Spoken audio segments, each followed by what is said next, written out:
Back in 2020, there was a huge hack on Twitter. A group of people, including a Florida teenager, hacked Twitter, hacked a bunch of big accounts, including CoinDesk's former President Barack Obama, President-elect Joe Biden. I don't think he was president-elect at the time, but presidential nominee Joe Biden at the time. Bunch of other people. And they did the classic ploy, send me 1 Bitcoin, and I will send you 2 back. They hacked all these accounts, which they could have made a lot of money. They ended up only making a few $100,000. But that doesn't mean that the arm of the law wasn't going to come and slam down on them. And as of this morning, we have new information that a 5-year sentence was passed for one of the people involved with this, that being a British man named Joseph O'Connor. The prior Florida teenager is also involved with this. It's already been serving prison time. There's at least 2 or 3 other members of this whole group that hacked Twitter by basically socially engineering Twitter and then ran off with this whole scheme. This really brought Bitcoin into the limelight, I'd say. Back in 2020, we were sort of entering into a bull market phase, and all of a sudden, all these huge Twitter accounts were hacked and had the word Bitcoin on them. So it was, I think, a pretty important moment in Bitcoin's history. It's wild to go back and look at this, 3 or 4 years later. Zach, what's your take? Don't do crimes, people. Don't do crimes. Crimes rarely pay, and this one certainly didn't. Crimes, bad. Don't hack people. Also, the social engineering stuff. I think that's really the most interesting thing to me from this whole story. They literally called up Twitter employees and said, "We're IT support. Can you give us the secret code?"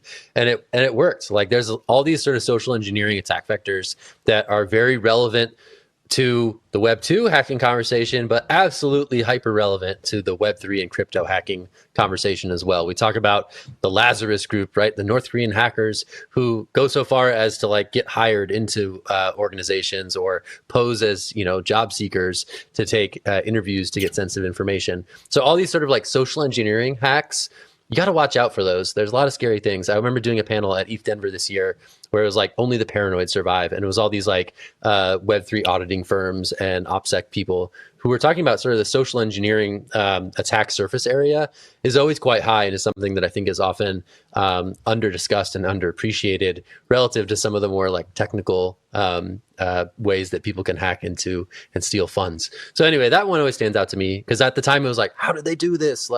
Was the master key compromised? And no, it was just social engineering ways to get into these systems and use hacked accounts for what ultimately may have not been a very good scheme. But that's my thoughts. I don't know. Jen, what do you think? Yeah, I think it's important to continue talking about this story. Despite these people being caught and sentenced, there are still so many hacks and scams that prevail on Twitter. There are people being impersonated. And so I just, as always, when we do segments like this, just need to remind everyone, do not click on any links and don't send people money. You're not going to get more back. If it sounds too good to be true, it probably is. Be extra vigilant. Even Will, you sent me a file the other day and I asked you what it was because I didn't know if you were hacked. And so just even your friends, be careful. If you don't know what they're sending you, be careful. And to be fair, I just don't think you knew what the file was. So that was a little different. It was named something strange. That's fair. I remember at the time we all thought Twitter was mega nuked and that people could basically just post whatever they wanted on Twitter.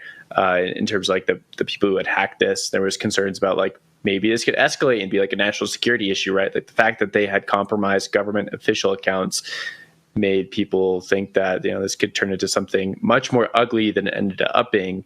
In this case, just a run-of-the-mill crypto scheme that you see day in and day out on Twitter. So I'm glad that didn't happen, but it is a wild Easter egg in Bitcoin's history, I think, and good to get some closure on it.